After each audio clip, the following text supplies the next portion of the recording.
এখন আল্লাহ জানতে চান তুমি যে আমার এত প্রশংসা করলে তোমার সঙ্গে আমার সম্পর্ক কি? তুমি কোনো খাজা বাবার গোলাম, গাজা বাবার গোলাম, ল্যাংটা বাবার গোলাম, হ্যাঁ? আর এই পদ্মার এই পারে তো গোলামের কোনো অভাব নাই। এখন আল্লাহ জিজ্ঞেস করছেন তুমি আসলে তোমার সঙ্গে আমার সম্পর্ক কি সেইটা বলো। এবারে বান্দা বলছে ইয়াকা না'বুদু, আমরা কেবলমাত্র তোমারই গোলাম। কার গোলাম?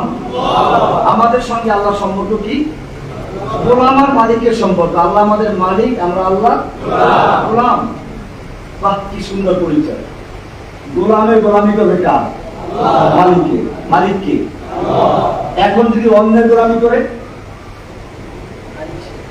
কোন জনকের গোলামি করে, কোন নেত্রীর গোলামি করে, সে মিথ্যা কথা বলছে। বারবার সে প্রত্যেক রাকাতে সে মিথ্যা কথা বলছে। ইয়াকা না'বুদু। এবারে যখন তুমি আমার হয়ে গেলে এবারে বলো কি চাও? ইয়াকা না'বুদু, তোমার কাছেই সাহায্য চাই। যেটা আমি তোমার গোলাম, কোনো খাজা বাবার গোলাম না, গাজা বাবার গোলাম না, ল্যাংটা বাবার গোলাম না, পীর বাবার গোলাম না, তোমার গোলামে তোমার কাছেই সাহায্য চাই। এবারে কি সাহায্য চাও? সামনে সে রাস্তাঘাট আছে, বাকি তিনটা হলো দাবি দেওয়া। এখানে আমরা ক্লিয়ার করলাম যে আমরা আল্লাহর গোলামি করি। এখন গোলামি করবো কিভাবে?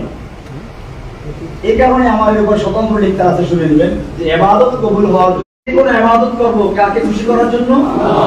কার নির্দেশে? আল্লাহর নির্দেশে। এবারে কিভাবে করব সেটা একটা প্রসঙ্গ। এখানে তরিকার ব্যাপার আছে, অনেক তরিকা আছে। সেই ক্ষেত্রে আমাদের মনে রাখতে হবে আমরা সালাত আদায় করি কার তরিকায়? কেন আল্লাহ রাসূল বলেছেন সল্লু কামা রাআইতুমুনি উসাল্লি, তোমরা সালাত আদায় করো ঠিক সেভাবে যেভাবে আমাকে সালাত আদায় করতে দেখতে পাচ্ছ। এখন মনে করুন যোহরের সালাত ফরজ 4 রাকাত, আসর 4 রাকাত, ইশা 4 রাকাত, মাঝখানে মাগরিব কয় রাকাত? 3 রাকাত। কেউ যদি আজকে মুফতি হারুন রেজা সাহেব আছেন এখানে, এটা সেই যুবকদের হৃদয় স্পন্দন মাশাআল্লাহ। আমি যখন জেনেছিলাম অনেক কথাই শুনেছি, উনি নিজেও আমার সাথে দেখা করেছেন, আপনাদের কথা বলেছেন অনেক, যে আপনি গিয়ে দেখবেন যে আর বাংলাদেশ তৈরি হয়ে গেছে। আলহামদুলিল্লাহ, আপনারা দেখে সেটাই আমার কাছে বাস্তব মনে হয়েছে। এখানে যদি এই হারুন রেজা সাহেব বলেন, রহমান সাহেব বলেন যে আজকের থেকে আপনার যোহরের নামাজের মতো, আসরের নামাজের মতো, মাগরিবের নামাজটাও 4 রাকাত পড়া নামাজ হবে, কেন? সমস্যা কি? নামাজ 1 রাকাত বেশি হলে একটা রুকু বাড়বে, 2টা সিজদা বাড়বে, সুবহান রাব্বিল আযীম বাড়বে, সুবহান রাব্বিল আলা বাড়বে। এত সব কিছু করব কার জন্য? আল্লাহর জন্যই তো করব, আমার বান্দাদের জন্য করব না। তো অসুবিধা কি? এই কথা বলে না, অসুবিধা কি? আল্লাহর নামই তো নেই, আল্লাহর ইবাদতই তো করে সবাই। আল্লাহর ইবাদত করতে হবে কার তরিকায়? রাসূলের দেখানো তরিকায়। মাগরিবের নামাজ 3 রাকাত, কাজী 3 রাকাতই পড়তে হবে, বেশি পড়া। এইটা যেমন পরিষ্কার হয়ে গেল, ঠিক আল্লাহর জমিনে আল্লাহর দ্বীন কায়েম করতে হলেও করতে হবে কার তরিকায়? খুব গুরুত্বপূর্ণ বিষয়। আল্লাহর নবী সাল্লাল্লাহু আলাইহি ওয়াসাল্লাম মক্কায় যখন ছিলেন, আবু বকর, ওমর, ওসমানের মতো লোক তার সঙ্গে, হামজার মতো লোক তার সঙ্গে, মক্কার খানায় কাবার আশেপাশে ভিতরে সহ 360টা মূর্তি ছিল। ইচ্ছে করে রাতের অন্ধকারে কয়েকটা মূর্তি ভাঙতে পারতেন কিনা? ভেঙেছিলেন। খুব ভালো করে শুনবেন, আমাকে হয়তো অনেকে মনে করবেন যে উনি দীর্ঘদিন জেল খেটে ঈমান দুর্বল হয়ে গেছে। না, এটা ভালো করে বুঝতে হবে। আমাদের এখন আমরা একটা ক্লাস অতিক্রম করে আসছি, আপনারা প্রাইমারি স্কুল ত্যাগ করে আসছি। এখন আমরা দ্বীন কায়েমের জন্য সামনে আগাচ্ছি। এখন আমাদের আর ওই প্রাইমারি লেভেলের কাজগুলো নেই। এখন এতদিন পর্যন্ত আমি জেনেছিলাম মুফতি হারুন রেজা সাহেব, আরো যারা গুরুবি সাহেব আছে, রবিউল ইসলাম মাদানী সাহেব আছে, আরো যারা ইসলামের জন্য কাজ করছেন, ওলামায়ে কেরামরা, তারা একটা ক্ষেত তৈরি করেছেন। এখন আর আমরা ওই প্রাইমারি লেভেলে ফিরে যাচ্ছি না। সেজন্য এই কথাটা খুব ভালো করে শুনতে হবে যে আমরা যেভাবে সালাত আদায় করি কার তরিকায়? হজ করি কার তরিকায়? আল্লাহ রাসূল সাল্লাল্লাহু আলাইহি ওয়াসাল্লাম বলেছেন খুযু আন্নী মানাসিকাকুম, খুযু আন্নী মানাসিকাকুম, তোমরা আমার থেকে তোমাদের হজের কাজগুলো শিক্ষা নাও। কে বলেছেন? কেন? আল্লাহর রাসূলকে পাঠানো হয়েছে ইবাদত দেখানোর জন্য, আল্লাহর ইবাদত গোলামি কেমনে করব দেখানোর জন্য।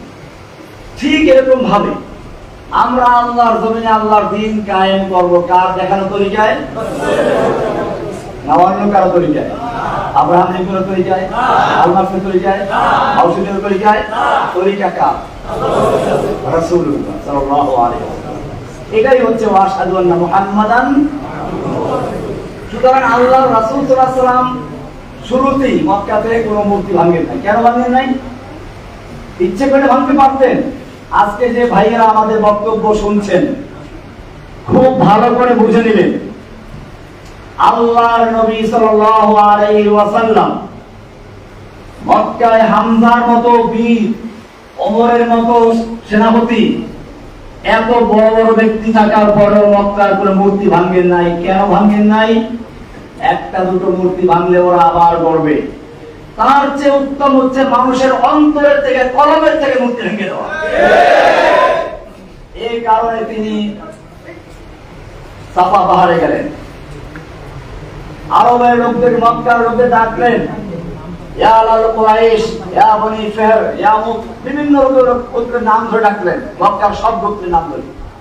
সব হাজির হয়ে গেল। তার সকালবেলার ডাক, এই ডাকটা মুহাম্মাদের ডাক সাল্লাল্লাহু আলাইহি ওয়াসাল্লাম, যে কখনো মিথ্যা করে না, প্রতারণা করে না, নিশ্চয়ই কোনো বড় বিপদ আছে। এবারে সব যখন জড়ো হয়ে গেল, আল্লাহর রাসূল সাল্লাল্লাহু আলাইহি ওয়াসাল্লাম বললেন, হে আমার কুরাইশবাসী, মক্কাবাসী, আমি যদি আজকে তোমাদেরকে বলি এই পাহাড়ের অপর প্রান্তে তোমাদের শত্রুরা ওঁৎ পেতে বসে আছে, তোমরা কি আমার কথা বিশ্বাস করবে? মক্কার সকল নেতারা এক বাক্যে বলে উঠলেন, অবশ্যই বিশ্বাস করব। মা জাররাবনাকা কাযিবান কাত্তু, আমরা আপনার থেকে কখনো মিথ্যা শোনার অভিজ্ঞতা অর্জন করি নাই, আপনার থেকে কখনো মিথ্যা শুনি নাই, আপনি যা বলবেন অবশ্যই বিশ্বাস করব। এবারে আল্লাহর রাসূল সাল্লাল্লাহু আলাইহি ওয়াসাল্লাম বললেন, লাউ কুলতুম কালিমাতান ওয়াহিদাতান, হে আমার মক্কার অধিবাসীরা, আজকে তোমাদের সামনে বলছি, লাউ কুলতুম কালিমাতান ওয়াহিদা, যদি তোমরা একটা কথার স্বীকৃতি দাও, একটা কথা মেনে নাও, তামলিকুনা বিহাল আরব, গোটা আরবের তোমরা মালিক বনে যাবে। ওয়া তাদীনু লাকুম আল-আজম, অনারব বিশ্ব তোমাদের দ্বীন, তোমাদের ধর্ম গ্রহণ করবে। একটা মাত্র কথা। আবু জাহল খুশি, আবু লাহাব খুশি, একটা কথা মানলে গোটা আরব দেশের মালিক বনে যাব, অনারব বিশ্ব আমাদের দ্বীন গ্রহণ করবে। এরকম একটা 10টা মানবো, বলো তাড়াতাড়ি সে কথাটা কি। আর ধৈর্য কুলাচ্ছে না। আল্লাহর রাসূল সাল্লাল্লাহু আলাইহি ওয়াসাল্লাম বললেন ওই একটা কথা, ইয়া আইয়ুহান নাস কুলু লা ইলাহা ইল্লাল্লাহ তুফলিহুন। হে বিশ্ববাসী, এখানে মক্কাবাসী বলেন নাই, এই দাওয়াত গোটা বিশ্বের জন্য। ইয়া আইয়ুহান নাস, হে গোটা বিশ্ববাসী শুনে রেখো, কুলু লা ইলাহা ইল্লাল্লাহ, সেই একটা কথা হচ্ছে লা ইলাহা ইল্লাল্লাহ তুফলিহুন, এটা মেনে নিলে তোমরা সফল হয়ে যাবে। সঙ্গে সঙ্গে আবু লাহাব প্রতিবাদী হয়ে দাঁড়ালো, আল্লাহর রাসূলকে দুহাত সম্প্রসারণ করে মারধর করত, মসজিদ ভণ্ড করে দিল, তারা প্রতিবাদ করার ক্ষমতা হলো না। ভাইরা আমার, কি ছিল সেই কালেমা? এই কালেমার মধ্যে ছিল লা ইলাহা, নেই কোনো ইলাহ। প্রথমে সব বাদ দেওয়া হয়েছে।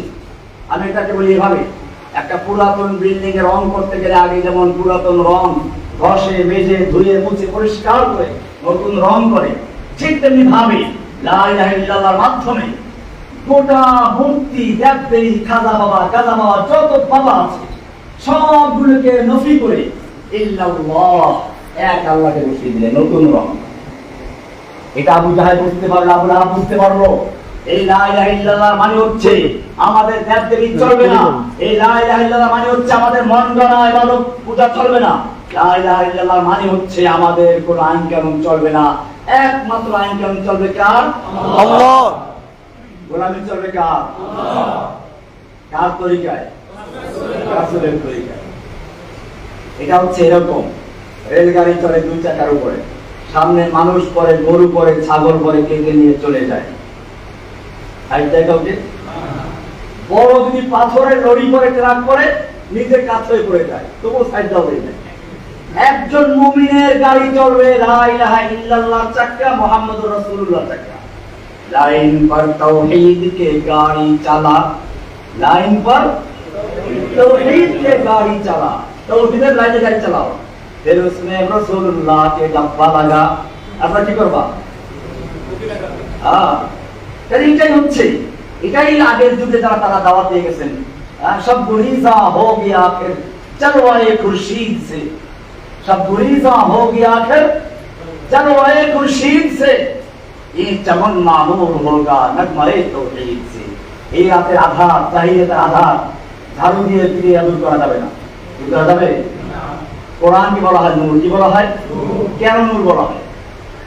নূর এজন্য বলা হয়, আপনি মানুষকে আল্লাহ তাআলা চোখ দিয়েছেন দেখার জন্য, কান দিয়েছেন শোনার জন্য।